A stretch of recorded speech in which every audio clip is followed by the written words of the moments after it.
Isso aconteceu comigo há 3 anos, quando me mudei para uma casa pequena. Era apenas a 1 quilômetro de onde eu estava morando antes.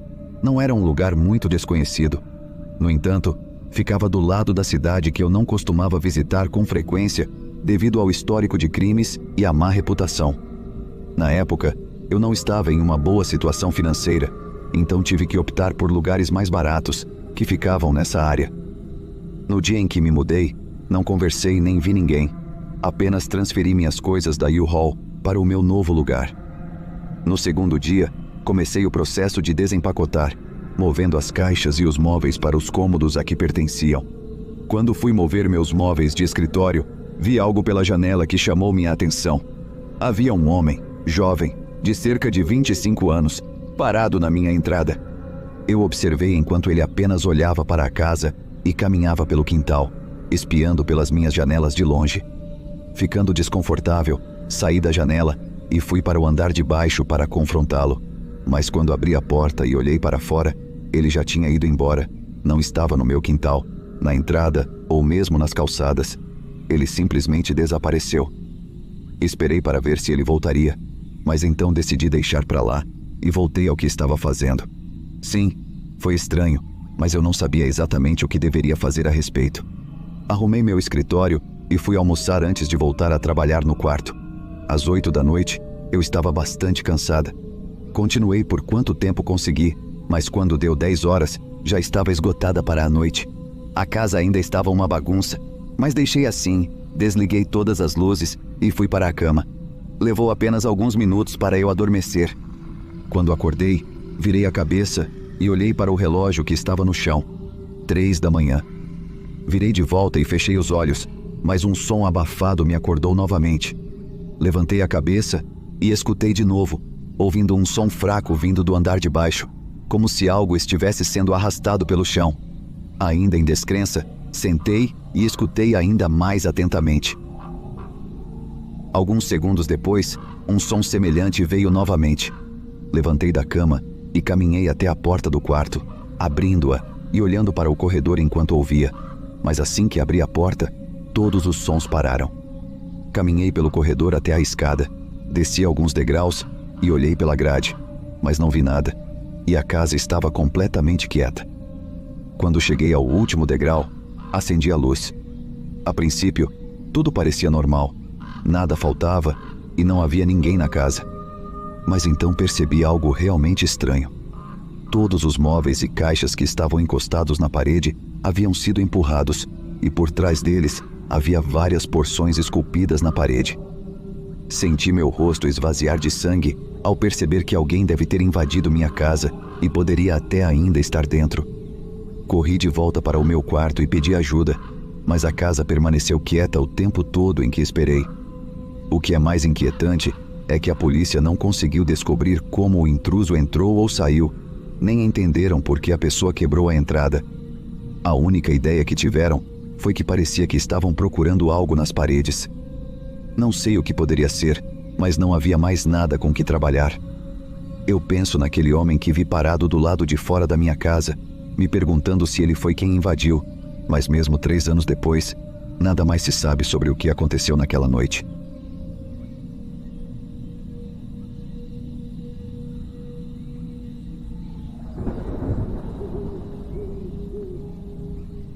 Eu tinha acabado de completar 19 anos e estava em casa durante o verão, longe da faculdade por alguns meses. Minha mãe vive na cidade, na mesma casa em que cresci, mas meu pai se mudou para uma casa pequena fora da cidade, que fica próxima a uma floresta. Sempre me senti tão relaxada lá, longe de tudo, era muito libertador. De qualquer forma, ao longo do verão, tive a ideia de acampar por apenas uma noite em algum lugar na floresta, atrás da casa do meu pai. Eu já tinha todo o equipamento e já acampei antes, então parecia apenas uma noite divertida e inofensiva. Não planejei ir muito longe, talvez apenas caminhar por meia hora e encontrar um bom lugar para montar a barraca. Saí cerca de 2 horas antes do pôr do sol. Caminhei sem música ou qualquer coisa, apenas absorvendo o ambiente e os sons da natureza, até que cheguei longe o suficiente para começar a montar meu equipamento. Montei minha barraca, acendi uma fogueira e relaxei enquanto o sol se punha, e a floresta ficava em silêncio. Algumas horas depois, fui dormir. Planejava sair pela manhã, mas quando acordei, senti vontade de ficar mais um pouco. Fui dar uma caminhada casual e sentei-me perto da barraca. Surpreendentemente, o dia passou muito rápido. Antes que eu percebesse, o sol estava se pondo novamente. Arrumei minhas coisas e limpei tudo. Comecei a caminhar de volta para casa. Caminhei entre as árvores, tendo uma conversa mental para passar o tempo. Mas à medida que o sol começava a descer, percebi que já fazia um tempo desde que saí. Parei e levantei a cabeça, olhando ao redor, mas não reconhecia a área. Óbvio que não havia trilha, então eu poderia apenas ter andado em uma direção ligeiramente diferente, mas algo parecia errado.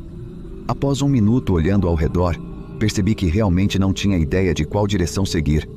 Se estivesse indo na direção certa, já deveria estar em casa, ou pelo menos na estrada em que a casa do meu pai estava. Correndo contra o sol, decidi apenas continuar na direção em que estava indo, esperando que em algum momento chegasse a uma estrada. Enquanto caminhava, a floresta escurecia cada vez mais, me levando a uma espécie de crise nervosa. Estava olhando em todos os lugares por qualquer coisa que me dissesse onde ir, mas agora a floresta estava muito escura para ver algo além de 30 ou 40 pés. Mas então vi uma luz piscando à distância. Fiquei animada, caminhando rapidamente em direção a ela, até conseguir distinguir uma casa escura no meio das árvores. Pensei que poderia ser um dos vizinhos do meu pai, ou que pelo menos me levaria a uma estrada pela qual eu poderia andar. Mas quando me aproximei da abertura na floresta, não vi nada.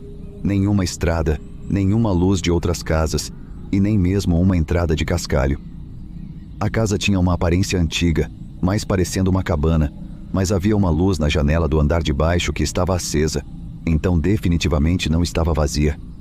Caminhei para o outro lado, permanecendo na linha das árvores, mas não havia sinais de estradas ou casas de nenhum dos lados.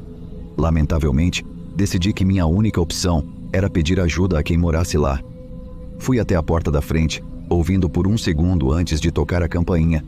Imediatamente ouvi passos correndo escada abaixo e indo em direção ao outro lado, sabendo que provavelmente estavam olhando para mim pelo olho mágico. Chamei. Oi, desculpe, estou perdido. Esperava que você pudesse me dizer em que direção fica a rua mais próxima. Houve uma pausa e então abriram a porta. 2 homens estavam lá, ambos parecendo estar na casa dos 40 anos e com uma aparência meio desgastada. Um deles deu um passo à frente e olhou para fora, atrás de mim, para a linha de árvores, como se estivesse procurando por mais alguém. Houve um momento em que os 2 ficaram em silêncio. Entre, vamos te ajudar, disse um dos homens, abrindo mais a porta e se afastando. Estou bem, só preciso que você me aponte na direção certa, por favor, eu disse, não querendo entrar em uma casa aleatória na floresta e também não vendo a razão para isso. Os 2 homens franziram a testa e então um deles falou, dizendo que só queria conversar sobre por que eu estava ali. Eu disse a eles que estava apenas acampando e que havia me perdido, mas eles se olharam como se eu estivesse mentindo. Um deles saiu e ficou bem perto de mim enquanto olhava mais atentamente para as árvores. Quando ele saiu, porém, revelou o cômodo atrás dele, que tinha apenas uma pequena lâmpada no meio do chão, cercada por nada além de poeira. Afastei-me do homem e os 2 de repente ficaram frios. As expressões faciais e a linguagem corporal deles ficaram vazias enquanto eles ficaram ali em silêncio, antes de um deles se lançar em minha direção, tentando me derrubar no chão. Felizmente, reagi rápido o suficiente para escapar antes que o outro homem chegasse a mim. Corri em direção às árvores, ouvindo os passos de um dos homens vindo atrás de mim, mas assim que entrei na floresta, o homem desistiu da perseguição e logo depois, as luzes da casa se apagaram.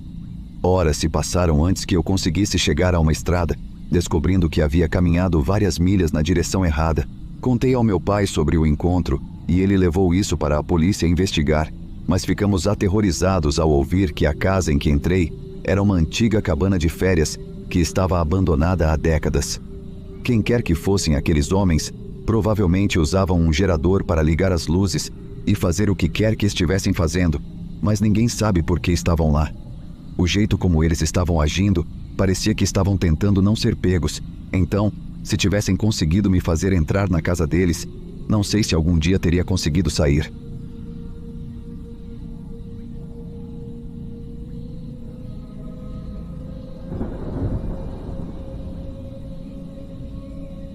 estava dirigindo de volta para minha cidade natal, depois de uma viagem de trabalho que tive no início da semana. Recusei o voo gratuito de ida e volta, porque decidi tirar um tempo para mim, enquanto estava lá, e aproveitar pequenas férias. Dirigir longas distâncias não era algo que eu realmente tivesse feito antes, embora o mais longe que tivesse ido fosse cerca de 10 horas, e isso com uma parada em um hotel no meio do caminho. Mas essa viagem de carro era muito mais longa, eram quase 20 horas, e eu só havia agendado um único hotel. Mas só porque eu nunca havia dirigido tanto tempo antes, não me fazia pensar que não conseguiria. A viagem começou bem, passando por cidades e vilarejos, com muitos outros carros ao meu redor, aparentemente seguindo a mesma rota. À medida que eu avançava, os carros se tornavam muito menos comuns e as cidades praticamente haviam desaparecido. As estradas eram apenas campos de grama de cada lado ou densas florestas. Às 5 da tarde, a leve garoa que tinha começado mais cedo se intensificou, tornando-se uma chuva torrencial forte o suficiente para dificultar a visão.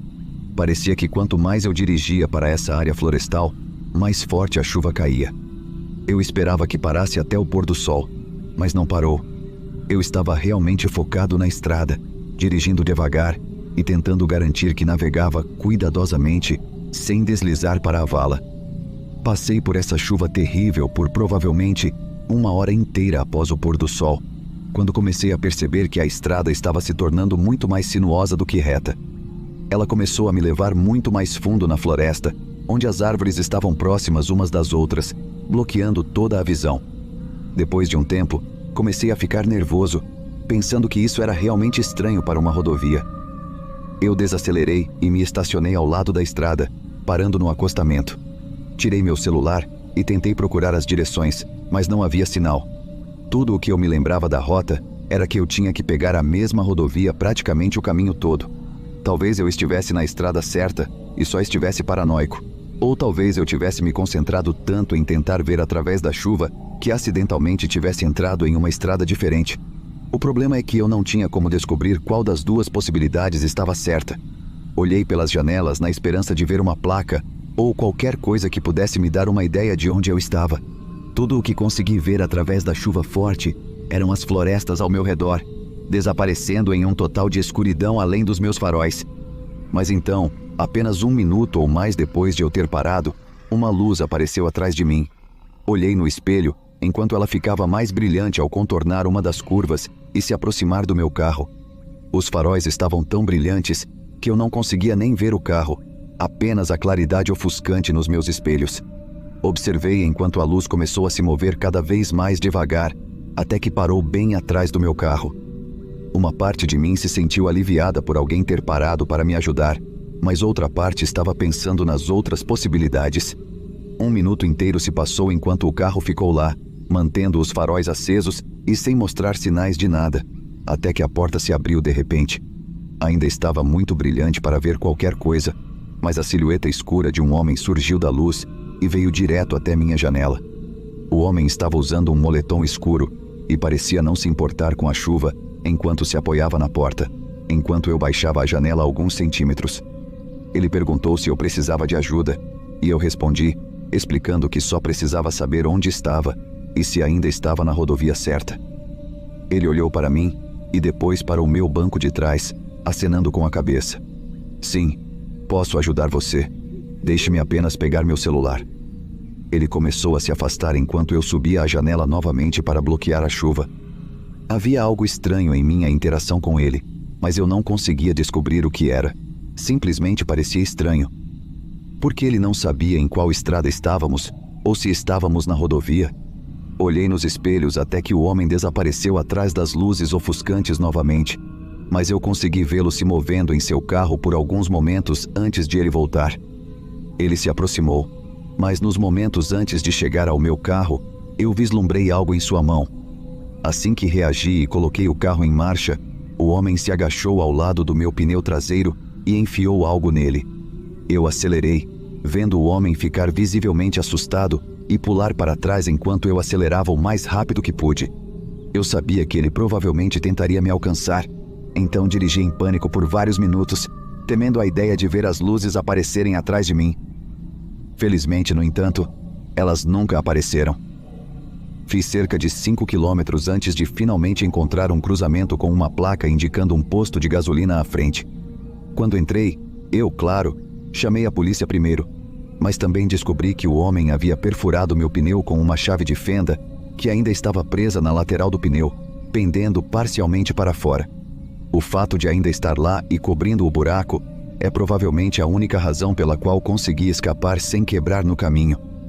Se eu tivesse demorado até mesmo 1 segundo para dirigir para longe, acho que nunca teria sido vista depois daquela noite.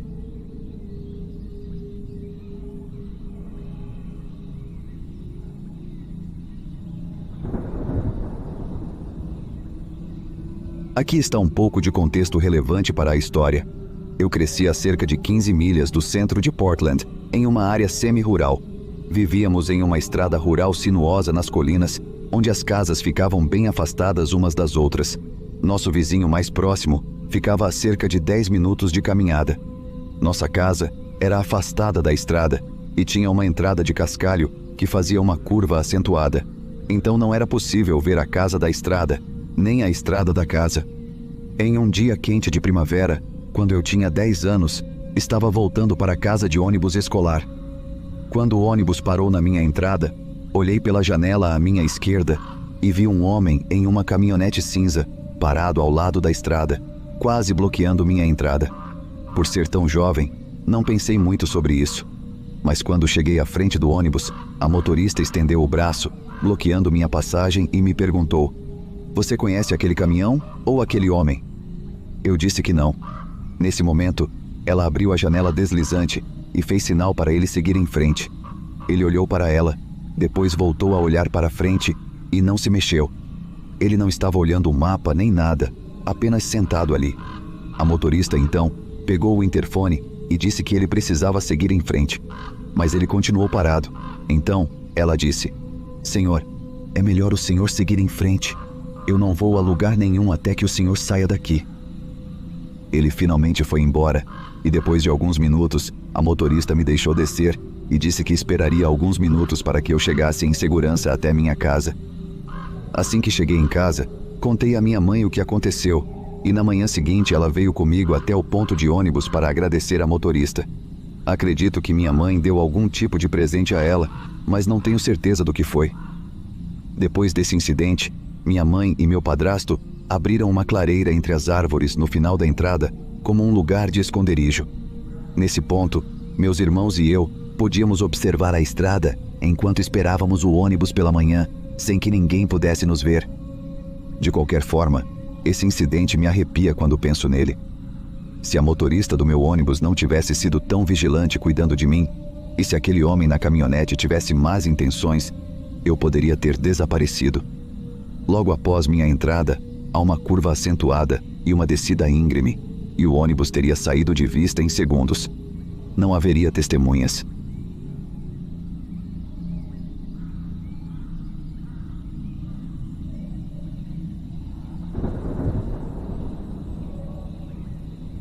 Isso aconteceu em fevereiro de 1988, quando eu tinha apenas 8 anos. Agora, chegando aos meus 40 e poucos anos, ainda tenho muita ansiedade ao relembrar essa noite. Para contextualizar, sou homem e sempre fui a pessoa mais baixa da minha turma, com um corpo mais franzino. Na época, morava com minha mãe, meu padrasto e minha irmã mais velha, que tinha 3 anos a mais. Como meus pais eram extremamente pobres, mudávamos bastante de casa. No momento em que essa história aconteceu, estávamos alugando um duplex em péssimo estado em Utah. Tenho quase certeza de que isso aconteceu numa noite de quarta-feira, pois era o dia da semana em que minha família se reunia em frente à televisão para assistir ao programa America's Most Wanted. Depois que o programa terminou, por volta das 9 da noite, dissemos boa noite e fomos para nossos quartos. Era uma noite de aula no dia seguinte, então eu sempre ia para a cama por volta desse horário. O duplex tinha 3 quartos, 2 no andar principal e 1 no porão. Meu quarto ficava no andar principal, no final do corredor da sala, enquanto o quarto da minha mãe e do meu padrasto era adjacente ao meu, no final do corredor. Minha irmã mais velha dormia no porão. Naquela idade, eu tinha medo do escuro, então frequentemente dormia com a luz do quarto acesa, o que me permitia enxergar tudo com clareza. Como meus pais nunca pagavam as contas mesmo, eles nunca se importaram com isso. Como outros pais poderiam se importar? Também tínhamos uma falsa sensação de segurança por morar numa cidade pequena de Utah, então nunca trancávamos a porta da frente. No entanto, minha mãe e o marido dela sempre trancavam a porta do quarto e garantiam que isso fosse feito todas as noites, para que nós, crianças, não entrássemos inesperadamente. Lembro-me de adormecer logo depois de deitar. Devia ser por volta da 1 da manhã, quando fui abruptamente acordado por um barulho estranho no meu quarto. Quando me sentei na cama em resposta ao som, fiquei horrorizado ao ver 2 homens adultos, com barbas de motoqueiro e facilmente com mais de 1,80 de altura, parados na porta do meu quarto. Novamente, eu conseguia ver todos os detalhes daqueles homens desleixados, porque a luz do meu quarto estava acesa. Eles estavam bloqueando minha saída, impedindo-me de passar. Ambos me olhavam com o olhar mais maligno que já vi. Fiquei petrificado. Não sei por que fiz isso, mas num momento de completo choque, pulei da cama, ficando em pé, mas só então me dei conta de que meu corpo pequeno não teria chances de passar por eles. O quarto dos meus pais estava bem atrás deles, e meu primeiro instinto foi correr até lá. Pensando bem agora, percebo que isso não teria adiantado, pois eles dormiam tranquilamente com a porta trancada enquanto isso acontecia. Assim que meu corpo reagiu ao meu pensamento, corri para o canto do quarto e me agachei. Durante todo o tempo, os 3 trocávamos olhares estranhos. Tentei gritar para chamar meus pais, mas essa foi a única vez na minha vida em que fiquei paralisado pelo medo. Minhas tentativas de gritar se transformaram em um desespero silencioso. Eu não sabia o que aqueles homens queriam e só conseguia imaginar o pior. Um dos homens levou o dedo indicador aos lábios, sinalizando para que eu ficasse em silêncio. Tremendo de medo, vi o segundo homem enfiar a mão no bolso e puxar uma faca de 15 centímetros. Meu quarto era pequeno e eles estavam a menos de 1,5 metro de mim. Ele fez questão de girar a faca no ar, deixando claro que não hesitaria em me machucar. Quase fiz xixi no pijama. Mais uma tentativa de gritar resultou em nada. Logo depois, eles fecharam a porta do quarto, me deixando sozinho. Instintivamente achei que eles estavam roubando a casa, mas, agora que tinham sido vistos e me ameaçado, pensei que iriam embora. Mas eu estava enganado. Esperei alguns minutos. Deveria abrir a porta e bater na porta do quarto dos meus pais? Estariam esperando por mim atrás da porta? Quem sabe? Depois de alguns minutos, reuni o pouco de coragem que tinha e decidi voltar para a cama e cobrir o corpo inteiro com o lençol, esperando que aquilo acabasse. Será que estão planejando matar minha família? Me perguntei. Já foram embora? O que querem? Minha ansiedade crescia enquanto pensamentos assustadores me passavam pela cabeça. Deitado, tentando ouvir qualquer som, percebi que eles estavam se movendo pela casa, abrindo e fechando gavetas da cozinha. As paredes daquele duplex barato eram tão finas que eu podia ouvir cada movimento. Em seguida, ouvi quando desceram as escadas até o porão, onde minha irmã dormia. Ouvindo cada som assustador, esperava com todas as forças que meu padrasto acordasse. Ele era um homem grande, e aqueles intrusos não estavam sendo exatamente discretos. Isso continuou por quase 1 hora. Fiquei deitado, petrificado, ouvindo cada movimento. Para meu horror, toda a minha família dormiu durante todo o incidente. Depois de um tempo, ouvi a porta da frente se fechar e o sol do início do inverno começava a nascer. Meu padrasto trabalhava em uma fábrica e normalmente acordava às 5. Mal podia esperar para ouvir o som da porta do quarto deles se destrancando. Assim que ouvi o despertador, saí do quarto. Estava histérico, tentando explicar o que havia acontecido. Logo minha irmã acordou e eu queria desesperadamente que ela me contasse sobre sua noite sozinha no porão. Meus pais tentaram me acalmar. As lágrimas escorriam pelo meu rosto. Eu estava traumatizado. Para minha descrença, meus pais atribuíram aquilo a um pesadelo. Na verdade, disseram que isso não era possível, pois, se algo assim tivesse acontecido, eles certamente teriam acordado. Minha irmã viu o desespero nos meus olhos e sabia que era sério. Nós 2 revistamos a casa toda, procurando por objetos que poderiam ter sido roubados. Encontramos as gavetas da cômoda dela meio abertas e vários itens pessoais fora do lugar. Isso foi prova suficiente para que ela também ficasse assustada. Como nada foi roubado, Meus pais nem se deram ao trabalho de chamar a polícia. Tive que ir à escola como se nada tivesse acontecido. Algumas semanas depois, estávamos assistindo TV e uma atualização sobre um criminoso capturado que havia sido apresentado no Most Wanted apareceu. Meu coração afundou quando reconheci a foto de um dos homens no meu quarto. Claro que, ao contar isso para meus pais, eles acreditaram ainda menos em mim. Até hoje, ainda guardo certo ressentimento deles. Enquanto dormiam pacificamente com a porta do quarto trancada, eu estava sendo aterrorizado. Nem preciso dizer que desde então, nunca durmo sem trancar minha porta. Obrigado por me deixarem compartilhar.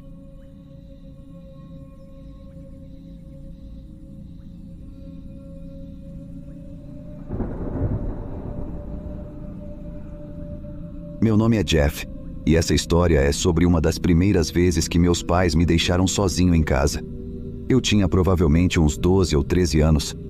Desde os 10 anos eu ficava sozinho, o que pode ser um pouco cedo para alguns, mas foi assim que aprendi. Minha mãe sempre me dizia para não atender à porta ou ao telefone quando estivesse sozinho. Porém, eu quebrava as regras de vez em quando, principalmente para atender o telefone caso fosse algum amigo, pois não queria perder nada. Meu pai estava fora a trabalho e minha mãe saiu para fazer algo, mas não lembro exatamente o que. Era por volta das 8 da noite e eu estava na sala assistindo TV. De repente, ouvi a campainha tocar. No começo, ignorei e continuei assistindo, mas depois tocou de novo. Levantei e fui até a parte da frente da casa. Não ia atender, só estava curioso e achei que podia espiar pela janela para ver quem era. Cuidadosamente, afastei a cortina e espreitei. Era um homem de meia idade em um tipo de uniforme. Parecia um mecânico ou algo do tipo. Ele usava uma camisa azul com colarinho e um crachá, mas eu não conseguia ler o nome. Observei-o por alguns segundos, quando ele olhou para mim. Fui pego no flagra. Ele sorriu, acenou e disse: "Oi, garoto. Recebemos um chamado sobre um vazamento de gás. Pode me deixar entrar?" Fechei a cortina rapidamente e me afastei. Sabia que não devia abrir a porta estando sozinho, mas se realmente houvesse um vazamento de gás, isso poderia ser perigoso. Relutantemente, destranquei a porta e a abri. O homem era muito simpático e brincalhão e me disse que precisava entrar para verificar as linhas de gás. Eu disse a ele que não era permitido deixar estranhos entrarem e ele perguntou se poderia falar com minha mãe ou meu pai. Foi nesse momento que senti um calafrio subir pela espinha. Percebi que se eu dissesse que estava sozinho, ele poderia fazer o que quisesse. Provavelmente estava tentando obter essa informação assim que abri a porta. Tentei inventar uma desculpa, e a melhor que consegui foi dizer que meu pai estava no banho, mas sabia que isso só me daria alguns minutos.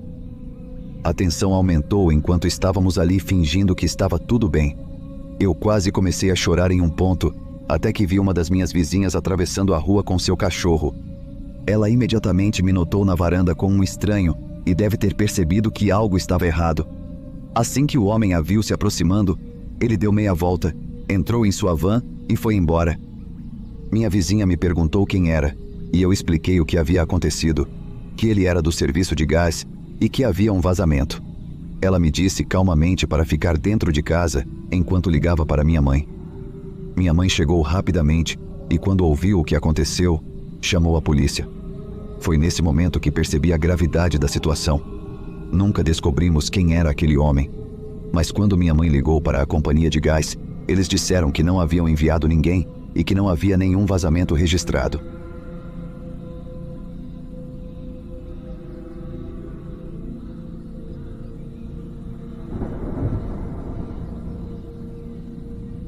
Tenho um péssimo hábito de andar sozinha à noite. Eu amo isso. Sei que não é a melhor escolha, sendo uma mulher pequena, mas é algo que me traz alegria. É como se falasse com minha alma, por mais brega que pareça. Carrego spray de pimenta e mantenho o celular na mão, mas não vou deixar o medo arruinar algo que adoro. As noites de verão são as melhores. No noroeste do Pacífico, a luz se estende para sempre. Temos esses entardeceres infinitos, e há uma brisa refrescante que vem da densa vegetação, mesmo quando o dia foi quente. Morei no deserto na adolescência e ainda amo o frescor da noite daqui. É bobo, mas eu gosto. Sentir o ar noturno é uma sensação incrível. Moro em uma cidade pequena, no início de uma trilha rural que serpenteia por áreas de pântano, bosques densos e campos, e a noite é silenciosa e isolada. Em 99% das vezes, não há ninguém lá além de mim, morcegos e algum ciclista perdido. Assim que saio dos limites da cidade, que é minúscula, não há ninguém por perto, então ninguém está à espreita. As poucas casas são espaçadas, separadas por ravinas e campos cobertos de amoras, sem postes de luz e sem uma saída fácil da trilha. Coloco um fone de ouvido, mantenho um fora por segurança, para não perder a noção dos sons ao meu redor. Caminho por horas e milhas. Levo uma bolsa grande com uma garrafa de água, meu documento de identidade e um pouco de dinheiro, e começo a caminhar enquanto a luz do dia vai embora. Só uso a lanterna do celular quando fica realmente escuro. Nessa noite, estava longe, só eu e as árvores de bordo que formam um túnel sobre a trilha, e já era um breu profundo. Eu estava andando há algumas horas, voltando para casa, mas ainda a milhas de distância. De repente, vejo uma mancha preta, como uma grande sombra emergindo da escuridão densa, atravessando a trilha. Levei um segundo para perceber que, sim, aquilo era real. Era uma grande massa preta bloqueando meu caminho. Não se movia, mas ocupava todo o caminho. Senti um calafrio. Isso não era normal, e estava entre mim e o caminho para casa. Sem escolha, me aproximei devagar. Uma poça preta? Quando cheguei mais perto, vi manchas de sangue. Não muito, mas droga, eram marcas de sangue na trilha pavimentada. Respirei fundo, peguei o celular, pronta para ligar para a polícia. A sombra se revelou. Era um cara de casaco preto, largado no meio da trilha, rodeado de pequenas manchas de sangue. Então disse: "Ei, você está bem?" Surpresa, o cara senta. Ele estava queimado de sol e sujo, mas parecia coerente e meio animado. Ele disse: "Ah, estou bem, só descansando. Ei, você tem água?" Entreguei minha garrafa de água e disse para ele ficar com ela. Ele pegou e agradeceu. Ele tinha machucado o pé descalço e andado um pouco antes de decidir descansar. Daí veio o sangue. Reconheci ele. É um morador local, um bêbado, mendigo conhecido. Ele varia entre bêbado e pacífico ou agressivo com metanfetamina. Naquela noite, ele estava sóbrio e cansado. Perguntei se queria que eu chamasse alguém, ou a emergência, ou qualquer ajuda. Ele disse que não, só estava descansando. Contornei ele cuidadosamente e segui meu caminho. Não tinha lá muitos sentimentos calorosos por ele, tendo limpado o vômito dele da minha varanda algumas vezes e sido chamada de alguns nomes nada gentis por ele. Então deixei por isso mesmo. Alguns meses depois, ele atacou um turista com um facão em plena luz do dia, cortou a perna da pessoa e foi preso.